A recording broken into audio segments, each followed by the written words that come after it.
Hello and welcome to episode 3 of Nick's Snack for Neologisms, where we define and discuss the most amazing words in the English language. At least I usually think they're pretty amazing. I guess that's kind of the word nerd in me.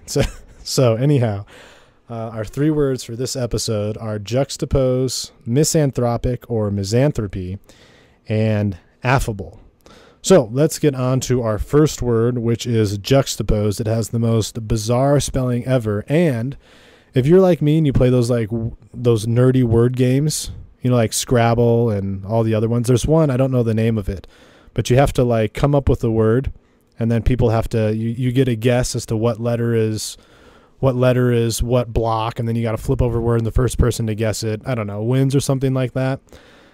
And juxtapose, my whole point here being is that juxtapose is one of those words that you can use that will just frickin' own the game. Same with the word zygote, which is like one of the first stages in embryonic something, cell development or something like that.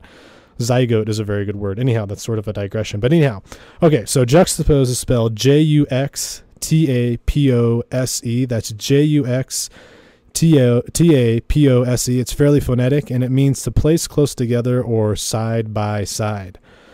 So you're driving home from work today. You're in the center lane because you thought you would be cool and you'd have more options to change lanes to the left or the right lane and maybe get home quicker because of all your options. But lo and behold, you're stuck in traffic. There's a car in front of you. There's a car to your left. There's a car to your right. And of course, there's somebody behind you. So guess what? You are juxtapositional to the 4 of those cars because you're in dead center and you're right near each one of them. So if you are standing in line and you are behind someone, then the 2 of you would be considered juxtaposed. Here are some online examples I found of juxtaposition. Okay, so it says the conflicts were so dissimilar that essay after essay is able to do no more than juxtapose events as opposed to compare them. Another example is several stories juxtapose beauty with ugliness. So obviously juxtapose doesn't have to mean something that's like in physical proximity. It's also used metaphorically. And then here's another example. She attempts to juxtapose the private world and the public historical world in order to show us the weight of the tragedy. So those are 3 examples. And then here's something interesting I found that I was unaware of. It's called an art. I guess there's something called juxtapositional art, right? It's where you take, 2 dissimilar elements, and then you try to compare them in something that's artistic. So in juxtapositional photography, for instance, I found some pretty cool pictures online where the photographer is contrasting one element with something else, and those 2 elements are different. So in the pictures I saw, there was one of these innocent kids in Lebanon, and they were playing on some old rusted part of a tank, I guess it was, like the part of the tank that shoots something. I don't know what the hell that's called. Yeah, it's called a turret. The rifle portion of a tank, I guess. Yeah, it's a turret. Why can I not think of that word? I don't know. I'm sure there's a name for it. But anyhow, it's this long metal arm, right?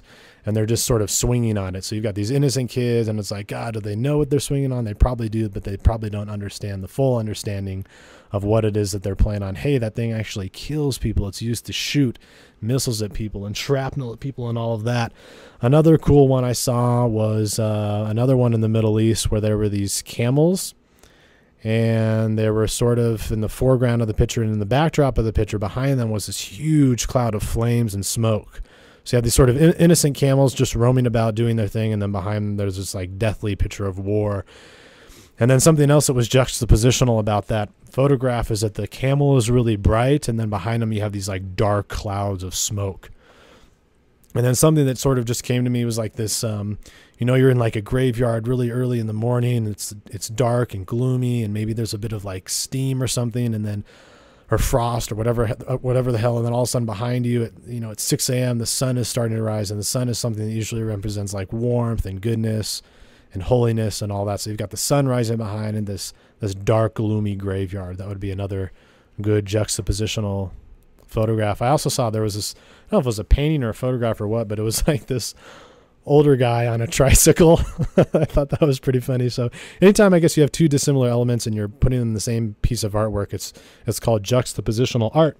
And then also, if you listen to our last episode, which was episode 2, I think it was episode 2. Maybe it was the first. No, I think it was the first episode.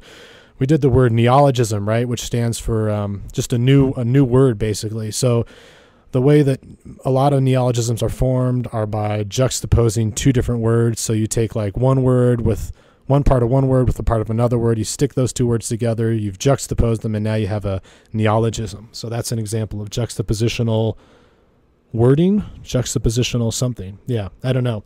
Anyhow, let's move on to the next word, which is misanthropy, which is one of my favorite words. I don't know why it's one of my favorite words, perhaps because I myself am a bit misanthropic, and probably because you always hear of its antonym, which is philanthropy or philanthropist or philanthropic, right? So misanthropy means hatred, dislike, or distrust of mankind. So it's spelled M-I-S-A-N-T-H-R-O-P-Y. That's M-I-S-A-N-T-H-R-O-P-Y, misanthropy.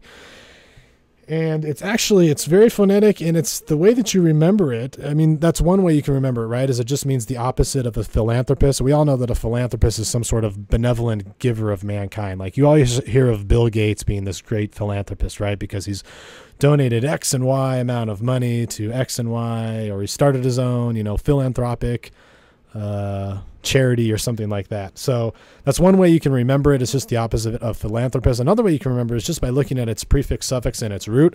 This is one word that actually really follows pretty damn closely to its prefixes and suffixes and all of that, right? Because I remember in high school we had this one teacher who's like, yeah, it's very easy just to find the meaning of a word if you just know all your stupid Latin and Greek suffixes and all that crap.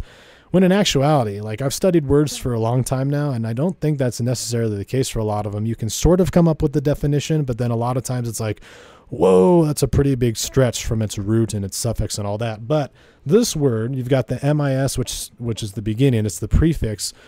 And then you've got the anthro and you've got the opic or the opi at the end. So like in misunderstanding or misunderstood or mistake means wrong.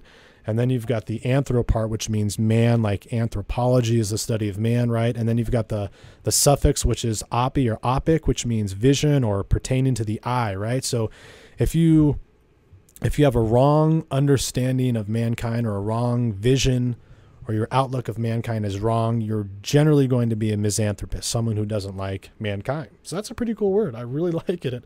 It makes sense to me. It's like, you can just look at its word. You can look at its prefix, suffix, and its root word and actually know what the word means. And not only that, but we have our days, right? Like where, I don't know, maybe if your significant other or someone really close to you betrays you, or your significant other dumps you or something like that, the person that you most trust all of a sudden betrays you. And then the next thing you know, well, you're misanthropic, because if you can't trust the person that you love, who can you trust? Or maybe you're just having a really bad day. You wake up, those days you just wake up and you just kind of feel out of it. And then maybe you're driving to work and someone's tailgating you, someone cuts you off. You get to work, you're kind of grumpy. And then people notice you're grumpy, and they sort of get a little grumpy towards you, and it just escalates. And the next thing you know, you're just having a shitty day. So you might be feeling a little misanthropic that day. Maybe that's why. I don't know. Sometimes I have bad days and that's the way that I feel. So it's nice knowing that you have a word that can just totally characterize the way that you're feeling. Anyhow, let's go on to some online definition, or some online examples that I found of the word misanthropy or misanthropic being used. So here's the first example. It says that technology is good, but its intended uses are cowardly, dangerous, and misanthropic. I could see that statement being applied to like nuclear warfare or chemical warfare or something like that, right? You're far away and it's kind of cowardly, and just only someone who hates mankind would be able to drop a nuclear weapon, perhaps. I don't know. Very misanthropic, right? Okay, here's another example. In another writer, this might be tragic wisdom or grounds for misanthropic satire. And then here's another example. Hugh wants to get there, away from his role as peacemaker and troubleshooter, to live in misanthropic bliss. I don't know why I chose that last example. I just like the word, or I like the idea of misanthropic bliss, although I'm not exactly sure what that would entail. because I'm not sure if you could live in a blissful state and be misanthropic. That just seems sort of contradictory. Maybe that's why I chose it. I like to choose things that don't make sense. Okay, anyhow, that's misanthropy. Remember again that it's spelled Misanthropy, and it is the exact opposite of philanthropy. All right, so anyhow, enough of that nasty talk. Let's end on a good note with a word that is sort of opposite of misanthropy, and that word is affable. It is spelled Affable. That's Affable, and it just simply means easy to approach and talk to, friendly, warm, cordial, warmly polite, as in an affable and courteous gentleman. I like this word, affable. For whatever reason, whenever I think of affability or affable, I just have that picture of Donald Duck in my mind. I don't even know if he was an affable person. I have no idea why he comes up. But for whatever reason, it helps me remember the definition. And another way you can actually remember the definition is that it's affable rhymes with laughable, and someone or some person that's, or something that's laughable. Actually, maybe that doesn't work that well, but I just think of like laughable as being good, not in the bad sense as something's laughable, but hey, it makes you laugh at it. It's pleasant, it's pleasing. So someone that's affable is a pleasant and pleasing person. Another way is you can also sort of break this one up into like its suffix and its prefix. You have able, right, as the suffix, and AFF as the prefix, as in like affectionate or affectionable, something like that. So affable is someone who's capable of affection. That's kind of a long stretch there, but it works. Hopefully it makes you remember of someone who's pleasing and easy to approach. So that's the way that I remember affable. Okay, so let's move on to our online examples of affability. There is an understanding campus culture. Folks tend to be affable, hardworking, and very sharp. Another example, if you convey an affable and friendly persona, that will communicate volumes. You don't want to be perceived as pretentious. And then the last example is, he is an affable guy with a wide mouth and a broad smile.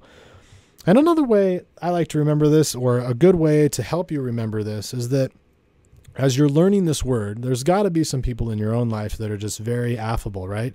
Just those people, you just see them every day, and it's like they never say anything bad about anyone. They're just always pleasant. They're calm. They're just nice people. You just imagine a world of just affable people. Wouldn't that be pleasant? Or just people just filled with affability. So just imagine that person right now in your head. The next time you see him, just think, hey, that guy or that gal is affable. And that'll help you remember affability. Okay. So anyhow, that wraps it up for this episode. Let's do a quick recap and see if we can recall the definition of these three words. So the three words are juxtapose, misanthropic, and affable. What is the definition of juxtapose? Do you remember it? As in just next in position, juxtapose. Good. It means to place close together or side by side or be in close proximity to one another. All right, let's try the next word. It is misanthropy or misanthropic. You remember its definition? As in, I'm having a bad day today. I might even be feeling misanthropic. Good. It means disliking, distrusting, or having utter hatred of mankind. And lastly, our last word, affable. Do you remember its definition? As in, my best friend is quite the affable person. Good. It means friendly, cordial, warmly polite, the affable gentleman. Okay, great. So those are our three words: juxtapose, misanthropy, affable. I hope you enjoyed them, and I hope you enjoyed this episode 3 of Nick's Knack for Neologisms. I'm still having trouble saying that. Something about that alliteration is killing me. I don't know what it is. But anyhow, do me a favor and leave me a review on iTunes. Tell your friends and family about this cool Word Nerd podcast. And yeah, stay tuned for episode 4. We'll see you then. Bye-bye.